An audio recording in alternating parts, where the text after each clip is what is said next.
Thanks for the support as a channel member, Shaz Danks. Oh, boys and girls, getting promoted to the Premier League was a really bad idea, and as I'm pretty sure we all expected, it looks like we're going to get relegated, and we've only played 8 games.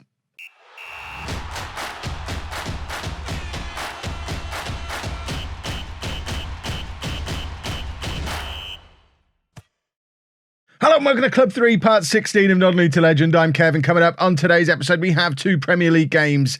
We're at home against Arsenal and then a massive game away against Wolves, because as you can see from this league table, Wolves are currently the only team in the division who are worse than we are, theoretically. We got that 1 draw in the last episode, and since then it has just been defeat after defeat after defeat. Let's have a little look at the schedule so that you can see. I mean, that is possibly the most miserable looking fixture list I've ever shown you in a video, and I don't expect it to get much better anytime soon. We're obviously going to lose against Arsenal, and then if we can't get anything out of Wolves, and it's away as well, so it's going to be challenging, but if we can't get anything out of Wolves, we're done. I think we're done by the end of October. We're just not very good. What did you expect? We're Barnsley in the Premier League, for goodness sake.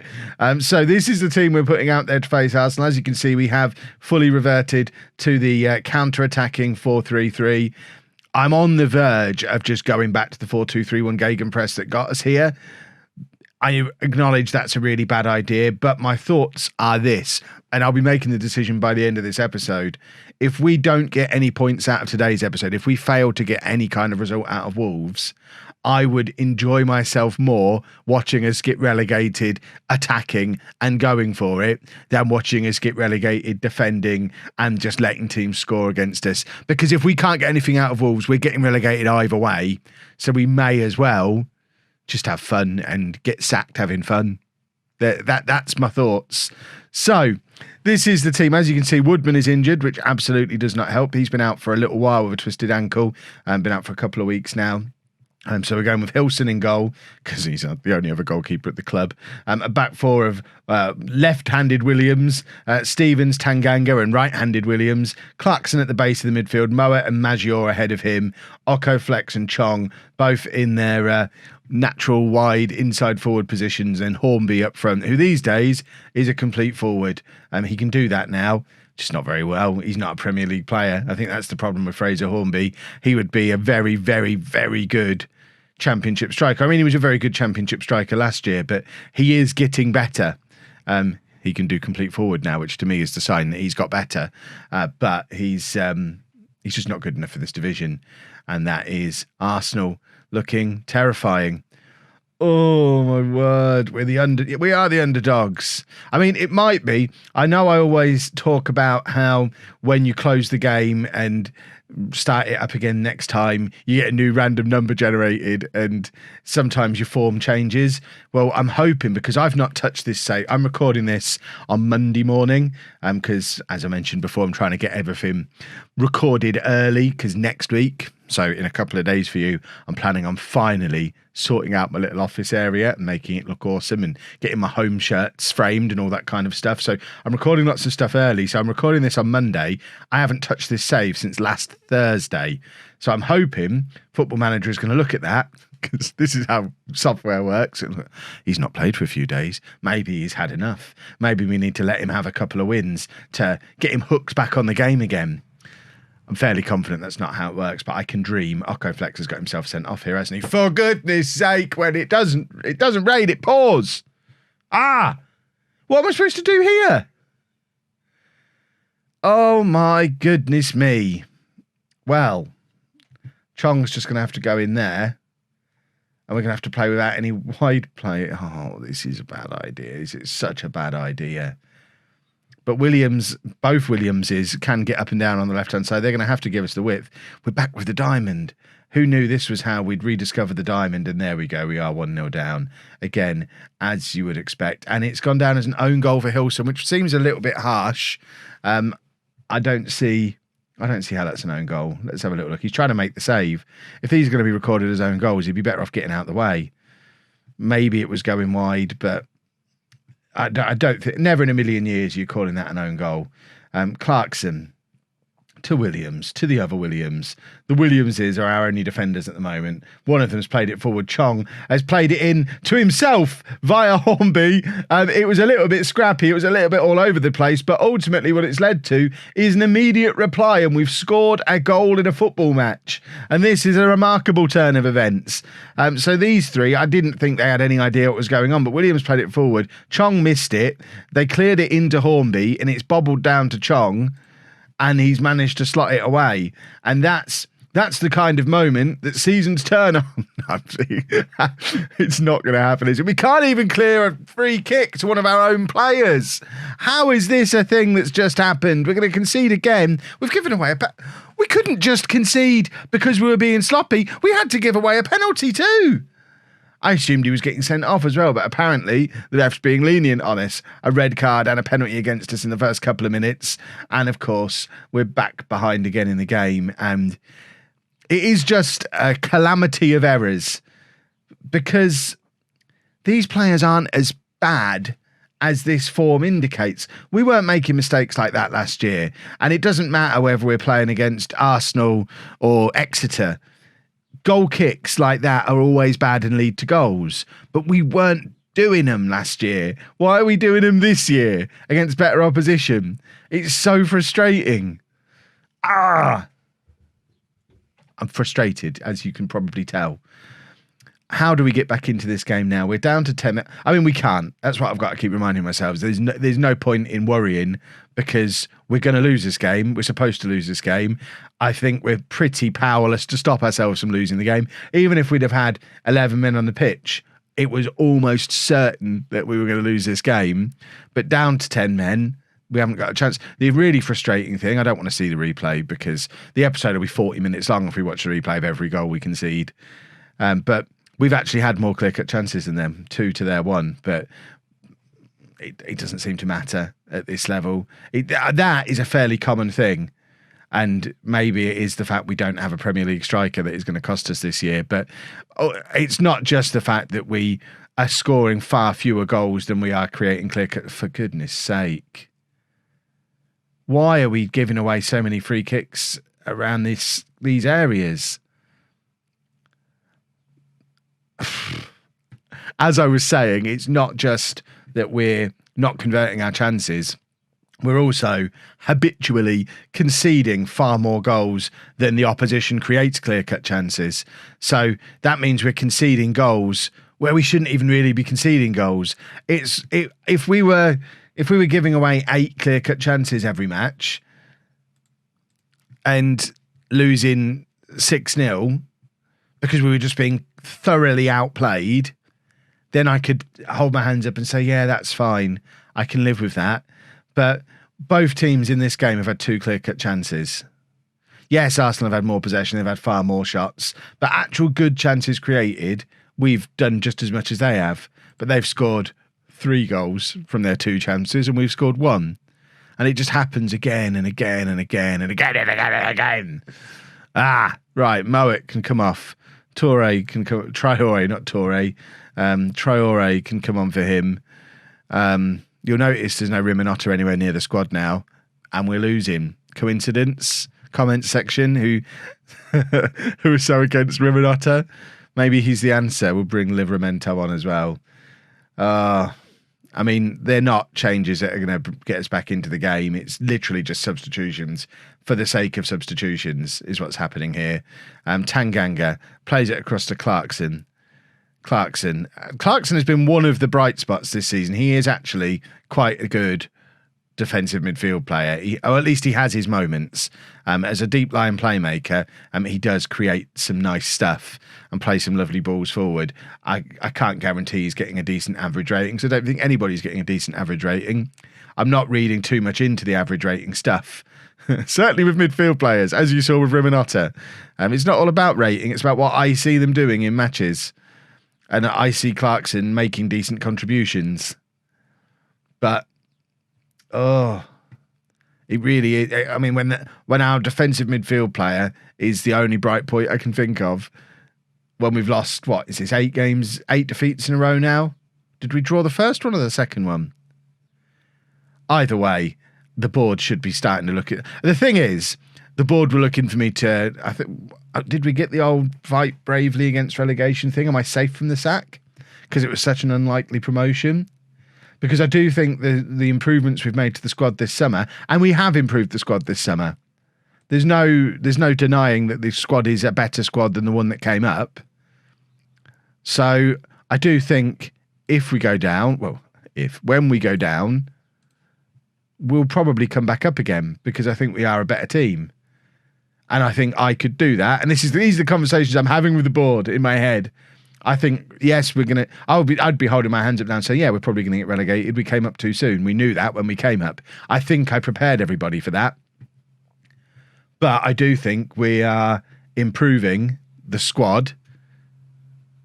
And we are probably not a million players away from being a team that could survive in the Premier League. If we had a striker to convert these chances, and if Woodman was fit again, and if we'd have, I don't know, if we upgraded every player, because they're all Championship players, or more realistically, if we gave them all 2 years, so we go down, we come back up, and they're all 2 years older, with the potential that the majority of them have got, because we are a young squad, then I don't know. What I'm really hoping for is Everton to offer me a job, or someone else mid-table in the Premier League offer me a job in like November. First wave of sackings. Give the England manager a job, because don't forget, I'm the England manager now. That didn't start too well, by the way. I should probably show you that. In the Nations League, we lost to Wales in our first game, beat Norway, but then lost to France, but then beat Wales 5-0. We slowly figured out how to play. As ever in these non-league to legend saves, and it does seem to be every single year, Tottenham have got a fantastic young striker who's just emerged from nowhere, Keith Crown, who so far in the Premier League this season, 11 goals from 9 games. He's the new Kevin Williamson. He's the new Liam Wells. Spurs just seem to be able to produce strikers to the point where I think I'm probably going to drop Harry Kane to play Crown, which Spurs have already done. So Harry Kane, now still only 31 years old, still a very good striker in his own right. So are they playing him with him? I thought they'd dropped him. How have they both played? They must be playing 2 strikers, the fancy pantses. Oh dear, 7 defeats in a row. Now we absolutely must find a way to get a result against Wolves. Just confirmation, the board are looking for us to fight bravely against relegation, so they're expecting us to get relegated, and they're satisfied with our performance in the league so far. I'm just going to check in on where's match performance. So even with all these defeats, we're not actually dropping below a C, so they're a bit disappointed. I mean, I'm disappointed too, but there's not been any disastrous results. So, I don't know. Well, the dreaded dotted lines are back. We've got 2 sets of them, but don't worry, I'm combating it the only way I know how. The return of Andy Rimanotta. Let's just have a look. I can't remember how many games he's missed now.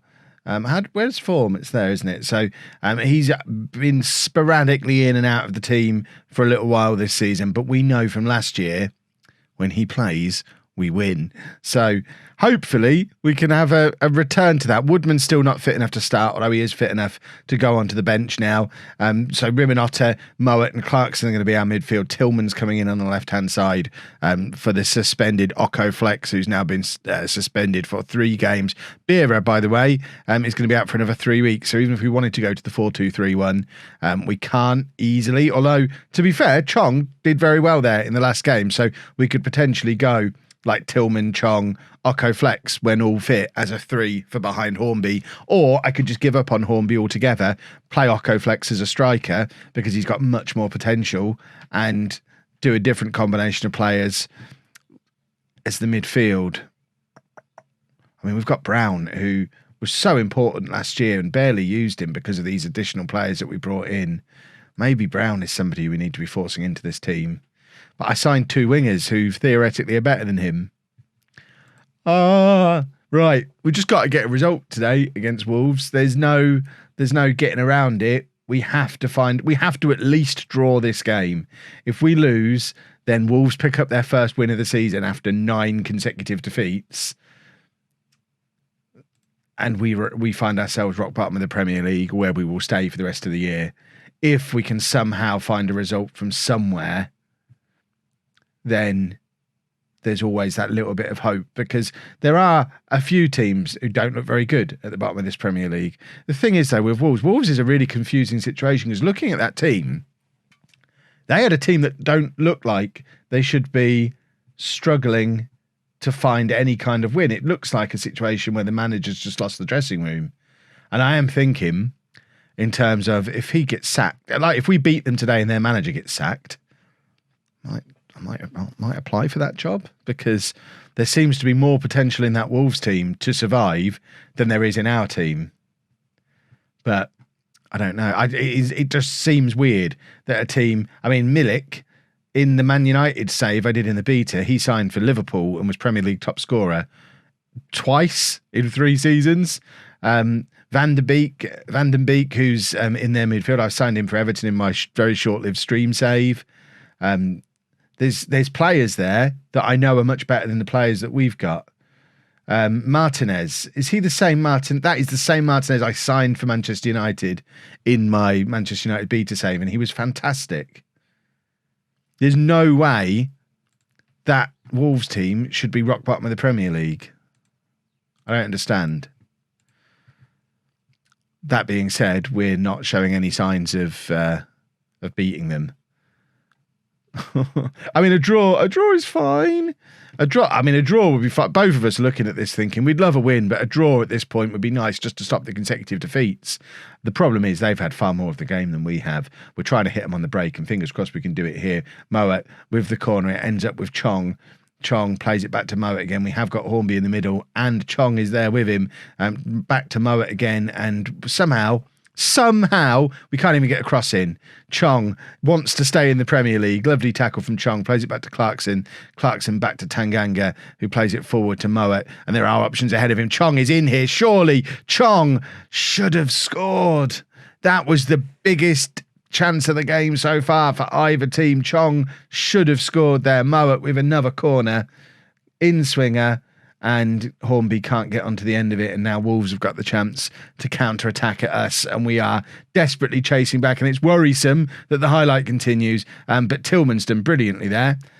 We haven't really seen much of Tillman since bringing him in. I've been a little bit disappointed with him, but the way he chased back there and cut that counter-attack off, have to be very proud of him there. Much cheaper than Occo Flex, who's also been disappointing as one of the new signings. Right, Stevens.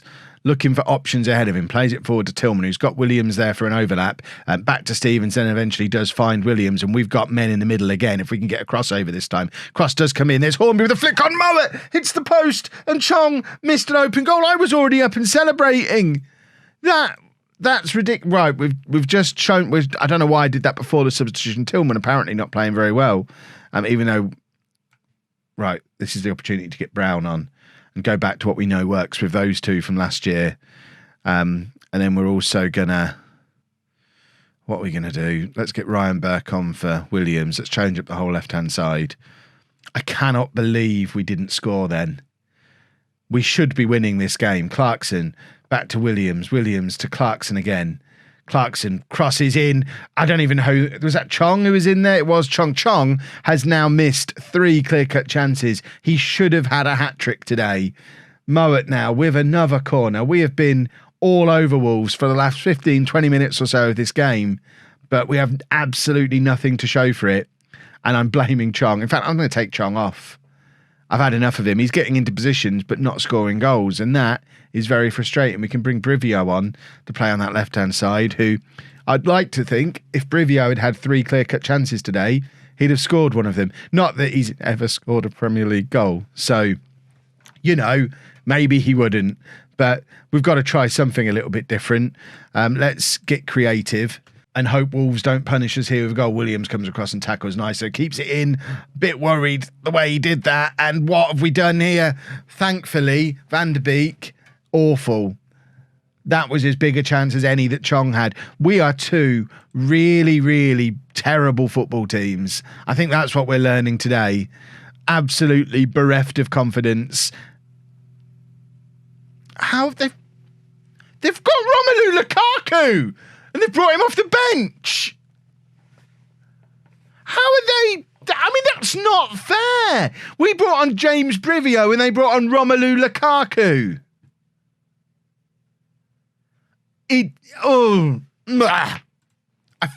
I feel sick. That's hideous. They're playing him on the right wing. That's why they're bottom of the blooming league. That everyone's favourite flying winger, Romelu Lukaku. Oh my goodness. Right. We haven't even got the system I'm looking for trained anymore. That's how bad things have got.